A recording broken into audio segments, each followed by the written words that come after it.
അപ്പോൾ അത് വലയിൽ നിന്ന് കുളത്തിൽ വല അങ്ങനെ കളിച്ചിട്ട് കാര്യമില്ല. ഇതിൻ്റെ സത്യാവസ്ഥ ജനങ്ങൾക്കറിയണം. അൻവർ എന്ന് മാത്രമല്ല, കൂടുതൽ ഭരണകക്ഷി പിന്നെ നേതാക്കന്മാർ ഇന്നിപ്പോൾ സുനിൽകുമാർ വീണ്ടും പറഞ്ഞിട്ടുണ്ട്, അവിടെ പരാജയപ്പെട്ട 2 സ്ഥാനാർത്ഥികളും സംശയിക്കുന്നത് ഇപ്പോൾ അവിടെ BJPക്ക് ഉണ്ടായ ജയം പൂരം കലക്കി നേടിയതാണെന്നുള്ളതാണ്.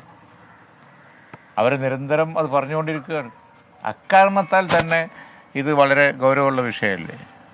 അപ്പോൾ ഒരു ഭരണകക്ഷി MLA മാത്രമല്ല, ഭരണകക്ഷി നേതാക്കൾ മുഴുവൻ തുടരെ രംഗത്ത് വന്ന് ആരോപണം ആവർത്തിച്ചു കൊണ്ടിരിക്കുകയാണ്. അത് വളരെ ഗൗരവമുള്ള ഒരു സ്ഥിതിവിശേഷമാണ്. മാത്രമല്ല, പറഞ്ഞ കാര്യങ്ങളിൽ ഒന്നുപോലും ഗൗരവമല്ലാത്തതില്ല. അതിപ്പോൾ ആര് പറഞ്ഞു എന്നുള്ളതല്ല വിഷയം. ഭരണകക്ഷി പറയുമ്പോൾ അതൊരു പ്രത്യേകത ഉണ്ട്. ശരി തന്നെയാണ്, അസാധാരണമായ സംഭവമാണല്ലോ. അസാധാരണമായ കാര്യങ്ങളാണ് കേരളത്തിൽ നടന്നുകൊണ്ടിരിക്കുന്നത്.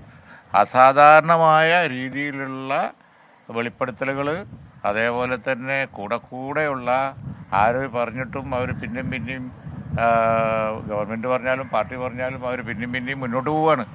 അപ്പോൾ അതുകൊണ്ട് തന്നെ പ്രതിപക്ഷത്തെ സംബന്ധിച്ചിടത്തോളം ഇതിനെ സംബന്ധിച്ച് തുടർ പ്രക്ഷോഭം നടത്തേണ്ടി വരും, ക്യാമ്പയിൻ നടത്തും. ജനങ്ങൾക്ക് ഇതിൻ്റെ നിജസ്ഥിതി ബോധ്യപ്പെടാതെ ഒരു തരവുമില്ല. ADGPയുടെ റിപ്പോർട്ട് തള്ളിയിട്ട് DGP വീണ്ടും ഒരു അന്വേഷണത്തിലേക്കൊക്കെ പോവുകയാണ്. അപ്പോൾ ആ അർത്ഥത്തിൽ പോലീസിൻ്റെ അന്വേഷണം പോരാന്ന് തന്നെയാണ്. പോലീസിൻ്റെ അന്വേഷണം ഒരിക്കലും പോരാ. കാരണം ഇത് ഒരു ADGPയെ കുറിച്ച് മാത്രമല്ല വന്നിരിക്കുന്നത്, ഒരു സംവിധാനത്തെക്കുറിച്ചാണ്. ADGP അവിടെ ഉണ്ടായിരുന്നു, എന്നിട്ടും ഇടപെട്ടില്ല. അതുപോലെ തന്നെ കമ്മീഷണർ ഉണ്ടായിരുന്നു, ഇതിന് മുകളിലായാലും താഴെ ആയാലും മുഴുവൻ ആളുകളും ഉണ്ടല്ലോ. അപ്പോൾ ആ സംവിധാനം തന്നെ ADGPയുടെ റിപ്പോർട്ട് പ്രഹസനമാണ് എന്ന് പ്രതിപക്ഷം നേരത്തെ തന്നെ വ്യക്തമാക്കിയതാണ്. ഇന്നത് പ്രതിപക്ഷ നേതാവ് ആവർത്തിക്കുകയും ജുഡീഷ്യൽ അന്വേഷണം എന്ന ആവശ്യത്തിൽ ഉറച്ചു നിൽക്കുകയാണ് പ്രതിപക്ഷ നേതാവ് അത് വിശദീകരിക്കുന്നു. UDFലെ മറ്റ് ഘടകകക്ഷികളും അക്കാര്യം ആവശ്യപ്പെടുന്നു. പക്ഷേ സർക്കാർ വേറൊരു അന്വേഷണത്തിന്, ഒരു പക്ഷേ ക്രൈംബ്രാഞ്ച് മേധാവിയുടെ ഒക്കെ നേതൃത്വത്തിൽ മറ്റൊരു അന്വേഷണത്തെ പറ്റിയാണ് ആലോചിക്കുന്നത്. ഇന്ന് തന്നെ അത് സംബന്ധിച്ച ഉത്തരവ് ആഭ്യന്തര വകുപ്പിൽ നിന്നിറങ്ങും എന്നാണ് ഞങ്ങളുടെ തിരുവനന്തപുരം ബ്യൂറോ റിപ്പോർട്ട് ചെയ്യുന്നത്. വിശദാംശങ്ങളാണ് AMG പ്രതീഷ് നൽകിയത്.